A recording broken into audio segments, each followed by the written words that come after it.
All time fitness ATF 6.0 है, 6 gym है। मैं बोलना चाहता हूँ कि जब आप जिम के अंदर एंटर करते हो तो आपको ये इससे बेहतर, इससे ज़्यादा स्पेस वाला जिम आपको और कहीं नहीं मिल सकता। स्पेशली इक्विपमेंट को देख लीजिए, थॉट प्रोसेस को देख लीजिए कि इधर ही MMA भी है, पिलाटेस भी है, जुम्बा भी है, आपका कार्डियो और लेग्स का जो सेक्शन है वो एक फ्लोर पे है, स्ट्रेंथ ट्रेनिंग का सेकंड थर्ड पे ही है, फिर ऊपर कैफे भी है। बहुत ऐसा बनाया है कि किसी का मन करे यहाँ पर आने का, हर रोज उसके मन में ना ऐसा, चाहे वो स्कूल में हो, कॉलेज में हो, काम कर रहे हो, कोई उनको ये कि यार शाम को जिम जाना है या सुबह जिम जाना है काम से पहले, वो स्माइल आएगा उनके फेस पे। और यहाँ पर आने के बाद मेरे साइड में जो बैठे हुए हैं उनकी तो पूरा लाइफ जो उन्होंने बोला है कि जिम की वजह से बनी है, लेकिन मुझे पूरा यकीन है कि कोई भी अगर अपनी लाइफ में कोई भी काम कर रहे हो, अगर आप उसके अंदर फिटनेस, वर्कआउट, जिम डाल दें तो आपकी लाइफ में हर क्षेत्र में उन्नति होगी। अगर आपका बॉडी फिट है, अगर उससे आपका माइंड फिट होगा, क्लैरिटी मिलती है। जितना ज़्यादा आप वर्कआउट करते हो उतना ज़्यादा फिर अपना डाइट पे ख्याल रखते हो, उतना ज़्यादा फिर आपको सोना बेटर है, उतना ज़्यादा पानी पियोगे। और जैसे जैसे आपको फिजिकल एबिलिटी में कॉन्फिडेंस आता है, वो कॉन्फिडेंस सिर्फ जिम के लिए नहीं होता है, पब्लिक स्पीकिंग, काम पर, प्रेजेंटेशन पर, बिकॉज आपको पता है कि आप एक दिन इतना उठा रहे थे लेकिन डिसिप्लिन करते इतना उठा रहे हो, तो आपको अंदर से कॉन्फिडेंस आता है, विश्वास आता है कि यार मैं कुछ भी कर सकता हूँ। मैं जिम में इतना ये करता हूँ, मैंने अपना प्रोग्रेस देखा है। इधर क्या है कि अगर आप रोज आते रहोगे आपको प्रोग्रेस दिखेगा ही दिखेगा। बाकी करियर्स में, बाकी फील्ड में मुझे ऐसा लगता है कि लोग जितना मर्जी मेहनत करें, वो प्रोग्रेस हो या ना हो उसमें क्लैरिटी नहीं है। लेकिन अगर आप जिम आते रहोगे, 1 महीने बाद, 2 महीने बाद, 6 महीने बाद, 12 महीने बाद 100% प्रोग्रेस होगा ही होगा। तो it's a great boost to your personality. आप चाहे आप प्रोफेशनल फिटनेस में हो या ना हो, आई फील ये अपॉर्चुनिटी और ये इस स्टैंडर्ड का जिम, वो भी करेक्ट रीजनेबल प्राइस में, दैट्स द की। क्योंकि सब अच्छा इक्विपमेंट पैसा खर्च के ला सकते हैं, लेकिन फिर वो उतना ही महंगा आपको चार्ज करेंगे। कल जब मुझे विजयन ने बोला कि आप गेस करो जिम देखकर कि कितना होना चाहिए, जो मैंने बोला अपने मुंह से वो कम से कम 5 से 6 टाइम्स ज्यादा है जो यहाँ का पर ईयर मेंबरशिप का फीस ये मांग रहे हैं, which is amazing. I don't know कैसे, कभी कभी मुझे ऐसा लगता है कि शायद मैंने बोला था 1 लाख के ऊपर ही होगा, बिकॉज अगर आप देखो दिल्ली, बॉम्बे में नॉर्मल भी इतना ही होगा, but this is I think 25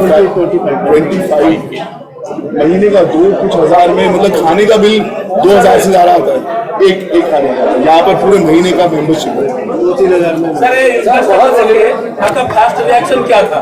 मैं अमेज था, क्योंकि मैंने जब बाहर से देखा तो मेरे को ऐसा लगा कि अरे जिम का काम चल रहा है। कल रात को आया था, फिर मैंने राइट पे देखा तो 1 फ्लोर, 2 फ्लोर, छत के ऊपर एक और, मैंने कहा अमेजिंग इंफ्रास्ट्रक्चर। अच्छा, इस बिल्डिंग में लिफ्ट नहीं था, तो ये कह रहे हैं कि मैं चाहता हूँ कि घर के सारे लोग आए, चाहे आप ओल्ड भी हो, सीढ़ी नहीं चढ़ पाओगे तो लिफ्ट है, पर उनको आना चाहिए और एक्सक्यूज नहीं होना चाहिए।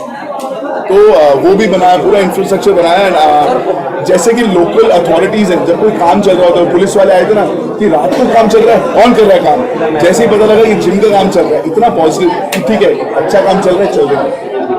आप यूथ आइकन के हिसाब से यूथ को क्या मैसेज दोगे? सॉरी, यूथ आइकन के हिसाब से आप एक चेहरा है, आप यूथ को क्या बोलना चाहते हैं? यार ये जो यूथ आइकॉन वाली बात होती है ना, इसमें ये होता है कि जैसे यतेंद्र भाई यूथ आइकॉन है, अपना नितिन भाई यूथ आइकॉन है, बच्चन, अगर आप अपना काम और अपना कर्म सिंसियरली करोगे, आपका कभी एम नहीं हो सकता कि मुझे यूथ आइकॉन बनना है। वो आपको अपना काम ढंग से करना है, आपको लोग फॉलो करेंगे।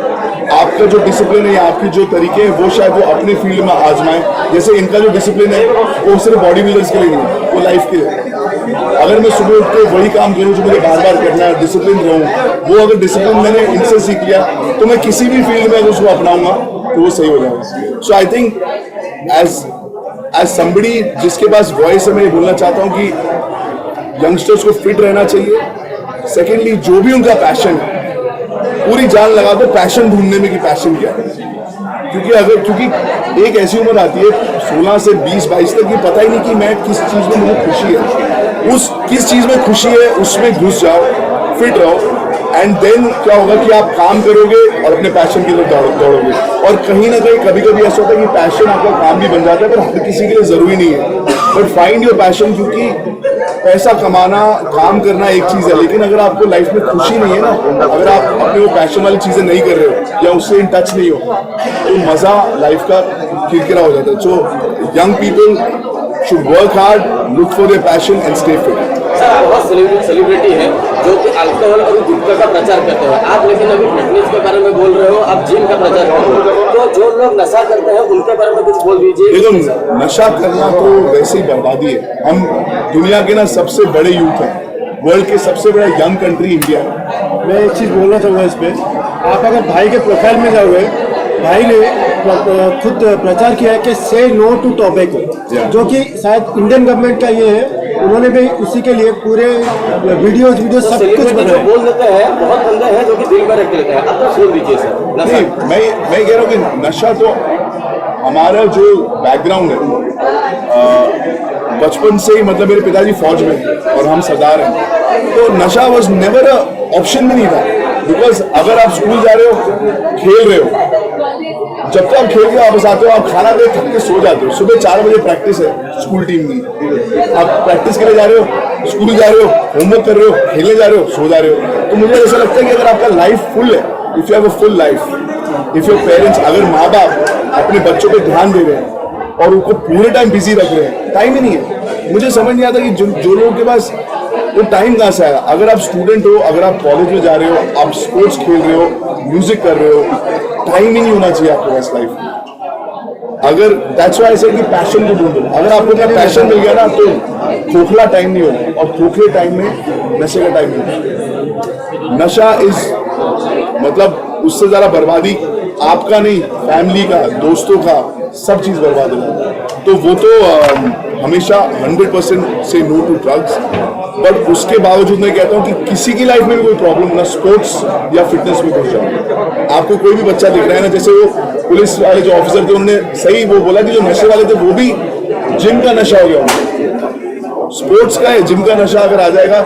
मैं अभी, मेरे दोस्त बोलते हैं यार मेरा बेटा फुटबॉल खेल रहा है, पर मुझे ऐसा लगता नहीं वो प्रोफेशनल फुटबॉलर बनेगा. मैंने कहा इतना लकी है जो फुटबॉल खेलता है, वो स्कूल से आके होमवर्क करके फुटबॉल खेल रहा है, वो अच्छा खा रहा है, टाइम 9 बजे से पहले सो रहा है, 4 बजे उठ के पहले फुटबॉल प्रैक्टिस में जा रहा है. सुखी हैं वो लोग जिनके बच्चे आज की डेट में स्पोर्ट्स या फिटनेस में घुस गए, क्योंकि वो अपने आप अच्छा खाएंगे, अच्छा पिएंगे, अच्छा सोएंगे और अपने काम की तरफ डिसिप्लिन रहेंगे. We are lucky if our kids get into sports और फिटनेस. ये मेरा एक्चुअली मोटो है. मैं चाहता हूँ मेरे बच्चे स्पोर्ट्स में घुस जाएं, फिटनेस में घुस जाएं, और किसी चीज़ की जरूरत ही नहीं लाइफ में.